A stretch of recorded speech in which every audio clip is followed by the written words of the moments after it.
Hello guys and welcome back to my channel ShareX India. आज की इस वाली वीडियो में हम लोग बात करने वाले हैं एक नए आईपीओ की जिसका नाम है एस्कोनेट टेक्नोलॉजीज का ये आईपीओ है। और आज ही के दिन ये ओपन हुआ है मार्केट में अप्लाई करने के लिए। वीडियो में आगे बढ़ने से पहले जिसने मुझे सब्सक्राइब नहीं किया अभी तक मुझे प्लीज़ सब्सक्राइब कर लीजिए। मैं लेटेस्ट आईपीओ और उनकी जीएमपी के बारे में आपको अप टू डेट रखता हूँ। चलिए बात करते हैं इस आईपीओ के बारे में। अगर हम इस आईपीओ की बात करें उससे पहले मैं ये बता दूं कि ये कोई मेन लाइन का आईपीओ नहीं है। ये एक एसएमई कैटेगरी का आईपीओ रहने वाला है।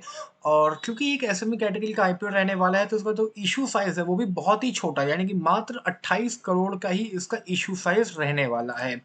और टोटल जो शेयर्स ऑफर्ड हैं वो 33 लैक्स इसके ऑफर्ड हैं जो कि एंटायरली फ्रेश इशू रहने वाला है। कोई भी यहाँ पे अपना ऑफर फॉर सेल इन्वेस्टर नहीं कर रहा है।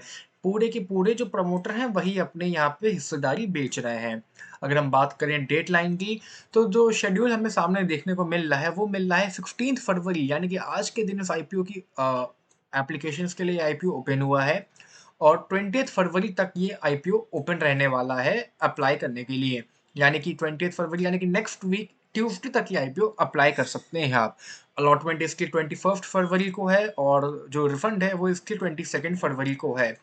तो मान के चलिएगा कि जो अलॉटमेंट है वो भी कहीं ना कहीं आपको 22 तारीख के आसपास ही देखने को मिलेगी क्योंकि अलॉटमेंट आमतौर पे एक दिन का डिले हो जाता है। अगर हम बात करें लिफ्टिंग की तो वो रहने वाली है 23 फरवरी। यानी कि लिफ्टिंग आपको इसकी 23 फरवरी यानी कि नेक्स्ट वीक आज से एक हफ्ते बाद नेक्स्ट फ्राइडे को इसकी आपको मार्केट में लिफ्टिंग होते हुए नजर आएगी। लिफ्टिंग इसकी खाली एनएससी पे होगी क्योंकि ये एसएमई कैटेगरी का आईपीओ है, बहुत ही छोटा आईपीओ रहने वाला है। इसकी लिफ्टिंग एनएससी बीएससी दोनों पे नहीं होती है। अगर हम बात करें इसकी प्राइस बैंड की तो वो 80 से 84 रुपीस तक का रखा गया है मगर आपको 84 पे ही अप्लाई करना होगा अलॉटमेंट के लिए। और अगर मैं बात करूं कि इसमें कितने की एप्लीकेशन आप लगा सकते हैं तो 1600 शेयर्स की यहाँ पे लॉट है। 1,34,400 यानी कि 1,34,400 की यहाँ पे आपको एक एप्लीकेशन इस आईपीओ में लगानी होगी अलॉटमेंट के लिए। अब जिनको नहीं पता है उनको मैं बता दूं क्योंकि ये एक एसएमई कैटेगरी का आईपीओ है। तो इसमें ऐसा नहीं होता है कि अलॉटमेंट मिलने के बाद आप सोचे कि यार 1600 शेयर्स मिले, चलो मैं इसमें से आधी बेच देता हूँ। इस आईपीओ में ऐसा नहीं होता है। इसमें अगर आप शेयर सेल सेल करने जाएंगे तो आपको पूरी की पूरी लॉट यानी कि 1600 शेयर्स यहाँ पे आपको मार्केट में सेल करने होंगे। ऐसा नहीं है कि मार्केट में आपने आधे शेयर सेल कर दिए आधे आपने होल्ड कर दिए।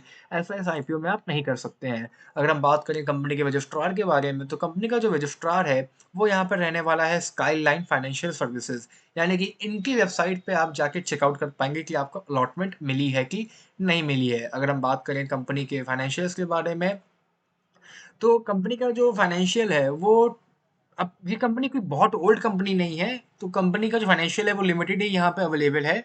मैंने और भी जगह चेक किया था तो इनका जो फाइनेंशियल था वो खाली 1 से 3 साल तक के लिए ही कहीं अवेलेबल है। कंपनी प्रॉफिटेबल है, ये एक अच्छी बात है। जैसा कि आप देख सकते हैं कि कंपनी को क्वार्टर टू क्वार्टर में प्रॉफिट कहीं ना कहीं होता ही नजर आ रहा है। नेट वर्थ कंपनी की अच्छी खासी ग्रो कर रही है।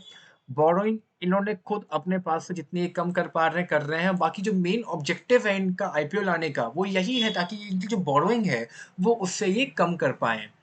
और अगर हम बात करें इसकी जेएमपी के बारे में तो जो जेएमपी एज ऑफ टुडे जो चल रही है वो चल रही है 63%। अगर मैं उससे पहले बता दूं मैं कि डे वन पे जो सब्सक्रिप्शन था इसका वो रिटेल कैटेगरी में ऑलरेडी 15 गुना के आसपास ओवर सब्सक्राइब हो गया है डे वन पे ही। क्यूआईबीज ने भी 1 टाइम से ज़्यादा इसको सब्सक्राइब कर दिया है और नॉन इंस्टीट्यूशन बायर्स ने भी अपने 5 गुना इसको ओवर सब्सक्राइब डे वन पे ही कर दिया है। क्योंकि ये एक एसएमई कैटेगरी का आईपीओ है तो ये मान के चलिए कि इस आईपीओ कहीं ना कहीं ये आपको 100x 200x तक ओवर सब्सक्राइब होता हुआ दिख सकता है क्योंकि इसकी जेएमपी भी अच्छी खासी चल रही है। अभी के हिसाब से ये आईपीओ रिटेल कैटेगरी में 15 गुना ओवर सब्सक्राइब हो चुका है। अगर हम बात करें जेएमपी की तो जो जेएमपी चल रही है वो कल से बढ़ के आज हो चुकी है 53 रुपीज पर शेयर। यानी कि जो अब जो लिफ्टिंग की जो प्राइस जो एक्सपेक्टेड है वो 137 रुपीज के आसपास का यहाँ पे है। अगर हम बात करें तो जो प्राइस था वो था यहाँ पे 84 रुपीज़ का। जेएमपी चल रही है 53 रुपीज़ की यानी कि 84 प्लस 53 137 यानी कि 63% के आसपास का यहाँ पे आपको प्रॉफिट होता हुआ नजर आ रहा है। अगर हम बात करें खाली नेट प्रॉफिट की तो 1600 शेयर्स की यहाँ पे लॉट थी और 53 रुपीज़ का यहाँ पे शेयर 80-85 हज़ार रुपये के आसपास का यहाँ पे आपको प्रॉफिट एज ऑफ टुडे होता हुआ नज़र आ रहा है। जैसे जैसे सब्सक्रिप्शन के दिन आगे बढ़ेंगे, हो सकता है इसकी जेएमपी आपको कहीं 100% तक टच होती हुई नज़र आए। मैंने अपने चैनल पे 2 वीडियोस और भी डाली हैं जिन आईपीओस की जो जेएमपी है वो ऑलरेडी 110% चल रही है, जिनका नाम है थाई कास्टिंग और ये कल्हारी धन आईपीओ। इनकी वीडियो आपको मेरे चैनल पे मिल जाएगी। इनकी जेएमपी भी 100% के आसपास चल रही है, तो उनको ज़रूर चेकआउट करिएगा आप। इस आईपीओ में जो लोग लगाना चाहते हैं वो बिल्कुल लगा सकते हैं। बस इतना है कि जो आपका जो एप्लीकेशन है वो 1,34,000 रुपये के आसपास की रहने वाली है। जो एचएनआई कैटेगरी से लगाना चाहते हैं उनको सिंपली 2 लॉट लगा दे वो, क्योंकि एचएनआई का जो क्राइटेरिया होता है वो ये होता है कि 2 लाख से ऊपर की बिडिंग करनी है। तो 2 लॉट लगाते ही आप ऑटोमेटिक यहाँ पे एचएनआई कैटेगरी में आ जाएंगे। एचएनआई कैटेगरी में आपको अलॉटमेंट मिलने की जो प्रोबेबिलिटी होती है वो थोड़ी सी रिटेल कैटेगरी से बढ़ जाती है, लेकिन वहाँ पे आपको 2 लॉट अप्लाई करना होगा, तो उसके लिए आपके पास इतना फंड भी होना चाहिए। तो बस आज की वीडियो में इतना ही था। Thanks for watching my video guys, take care, bye bye. मेरे चैनल को सब्सक्राइब करना मत भूलिएगा, मैं लेटेस्ट वीडियो ऑफ आईपीओ ला के आपको अपडेट करता रहता हूँ। Take care.